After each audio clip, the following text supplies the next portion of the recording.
Hey guys, how's it going? Alright, I've mentioned the mold in my basement a couple times now. Today is the first video in the basement renovation mini-series. But first, this is Apollo. He's a bit of an ass and apparently likes to chew on insulation. Since I'm gonna have to take out a good chunk of my walls, I need to be able to close off the soon-to-be uninhabitable half of the basement for the time being. The doorway here was originally just an opening.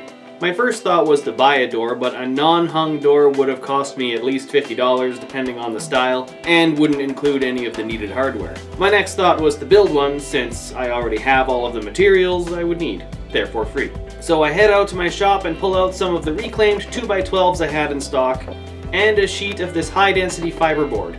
At least that's what I think it is. This was left over from my grandpa after he was finished renovating his basement. I ripped down the 2x12s to 5-inch width over at the table saw, and of course, doing so blew out the breaker. So a quick trip inside to turn my shop back on is needed. Then I set my blade depth to around 1 inch and set the fence to run a thin dado through the middle of the now 2x5s, referencing both sides of the board to the fence to get the dado width needed. With my pieces cut to length and the dados cut into the boards, I lay them on the workbench and drill some pocket holes into the top and bottom rails and install one of the rails between the two stiles. With that distance now set, I measure between the bottoms of the two opposing dados and head back to the table saw to run the fiberboard through to cut it to final width. Then I cut it to length with the circular saw. I install the final rail of the door to the top and then check the door for square. Good enough.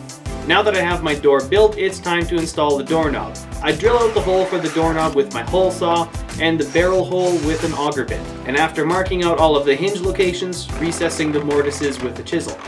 In a previous video, I installed a DIY cat door into a new door where I had to match exactly the holes in the door to fit the existing space. Since the door I am installing into this doorway currently has no door in it, I'm basically just setting the holes roughly in its correct location.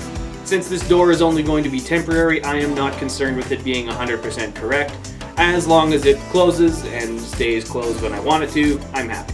Once I have all of the holes and recesses finished, I move on to mounting the hardware, which is usually pretty straightforward.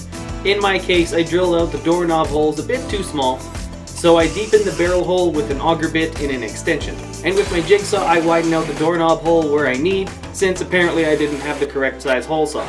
Something I should get. After a bit of back and forth, I'm able to get everything installed. Once the doorknob is done, I move on to hinges, which is pretty straightforward, just screw it in place. Now it's time to move the door into the basement to close up the doorway. Unfortunately, it looks like my measuring tape screwed up and gave me the wrong measurement. Bad measuring tape, you know what you did. So I pull off the doorknob and latch, grab my number 4 jack plane, and start planing down the latch side of the door to get it to fit. And again, after a lot of back and forth, I get it in place. Now that I know the door fits in the opening, I mark out the locations of the hinges on the frame side of the door and screw the door in place. And with that done, now I know where the latch is going to be in relation to the frame. I close the door and mark out where to drill for the striker plate with a pencil and drill out the hole with a 1-inch auger bit.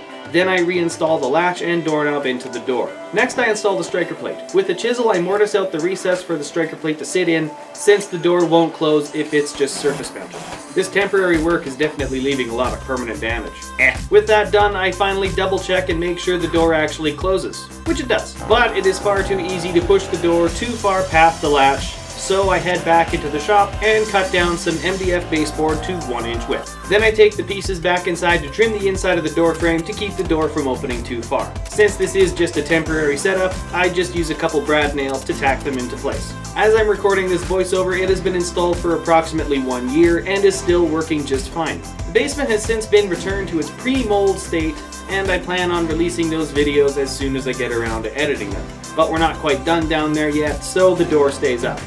There will be some future projects and videos that I'm hoping to have done in the next year or so, but we'll see what happens. So with that, I'm going to call it a video. Thank you guys for watching, and if you like what I'm doing here, subscribe for more. I hope to see you in the next video, and have a good one.